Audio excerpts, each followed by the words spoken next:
Welcome back. To take or not to take the COVID vaccine.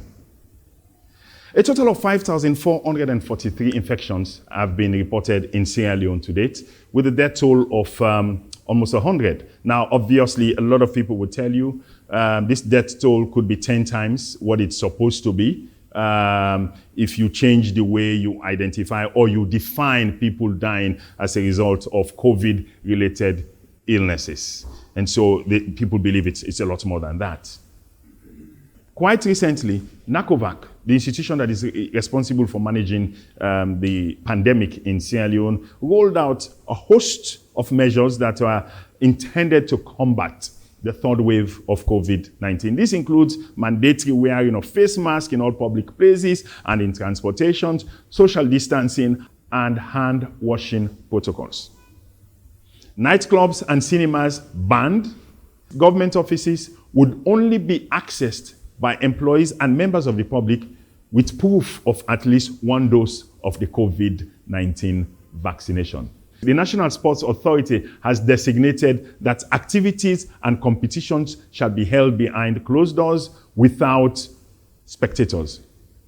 Only players and officials with proof of vaccination will be allowed into the venue for these matches.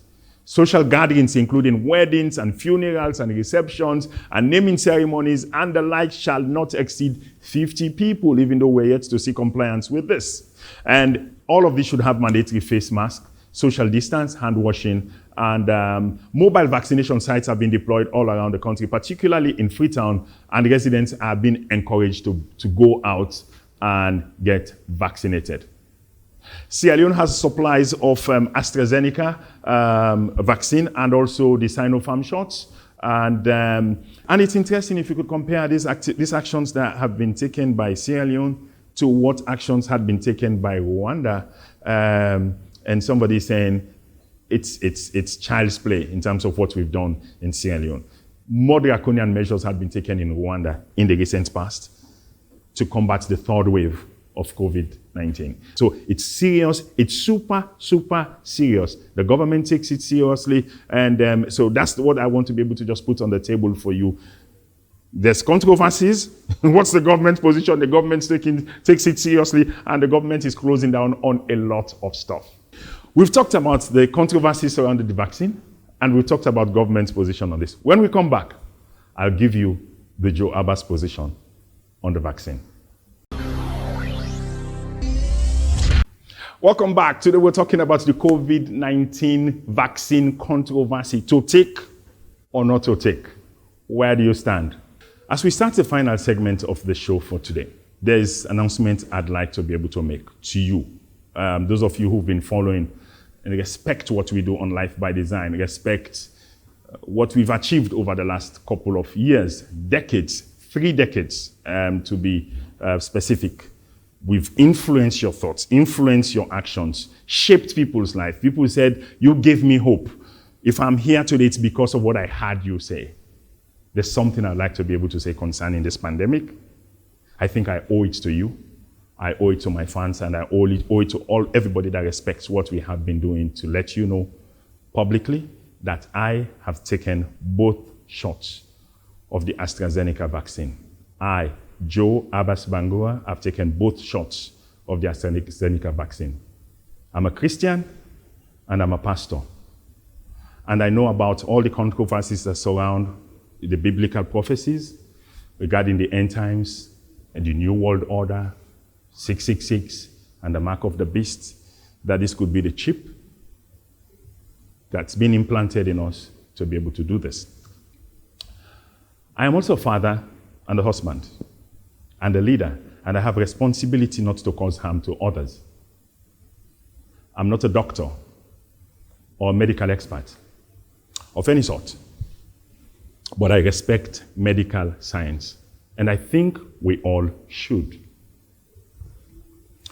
Medical science is not contradictory to my faith. My faith and the benefit of medical science are responsible for me being here today, me being alive. I could tell you somewhere in the early 2000s, I had a very severe attack in my life that medical science could not help. Doctors could not fathom what was happening to me. It went on for a period of 6-7 years. I had to dig deep in my faith in God to battle through His word to be able to turn my situations around. So I say again, medical science have helped me a lot. I'm only here, a lot of why I'm here is because of medical science. It's both my medical science and my faith. They are not antithetical. They're not opposing each other. They're supporting where I am going. So I make my choices and my decisions on the basis of my faith, but also on the basis of science. And I will continue to deploy both my faith and science on this journey for the rest of my days on the earth to be able to help me live the quality of life that I should and help my fans and help everybody who listens to me to be able to live the quality of life that they can live. I should also say that whilst I have taken the vaccine, my wife has not taken the vaccine. And for a combination of some of the reasons I've just mentioned earlier. And I can't force her to do so, even though I will continue to persuade her to take the vaccines. According to the World Health Organization, and I quote, "Safe and effective vaccines are a game-changing tool. But for the foreseeable future, we must continue to wear masks, clean our hands, ensure good ventilation indoors, physically distancing, avoiding crowds." This is from the World Health Organization. Over 2.6 billion doses of the vaccines have been administered to date all around the world. 2.6 billion doses. This is Joba Abbas' position. I'm making a case, a position for why I took the vaccines and why I may be urging you today to also take the vaccine. Over 2.6 billion doses have been administered all around the world, and that number is going to rise continuously. The American president, the president of the United States of America, and majority of the presidents around the world, I would imagine, they ought to know, including the Secret Service, the entire security apparatus of the United States of America, who would know if there are any harm in these vaccines, have taken the vaccines. If the American apparatus, American security apparatus, presidents around the world, over 2.6 billion, and it's not because a lot of people have done it, so it's right. Now, so if you have that much people who are prepared to take that risk, I am also prepared to take that risk. And you might also want to take that risk. So if you ask me to take or not to take the vaccine, I would say, take it. Not least because I have also taken it. You've trusted me before, in the past. You can trust me again. Welcome back. This show, the JB Show, is powered by Life by Design, trusted strategic communication and social change partner for governments, NGOs, and change makers, and a trusted partner for startup businesses in Sierra Leone. Our services include online and offline marketing, printing, branding, audiovisual production, websites, and enterprise development services, better known as our SME Body Shop. Contact us today on the details on your screen, or if you're listening to this on the radio, it's 030-600-600. Call us today. We'll be glad to be there to help with any need you may have.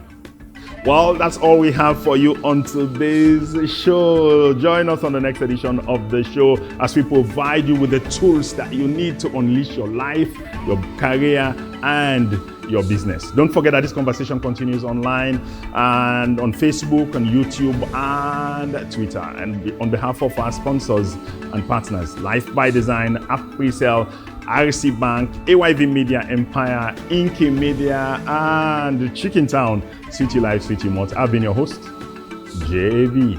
Stay blessed.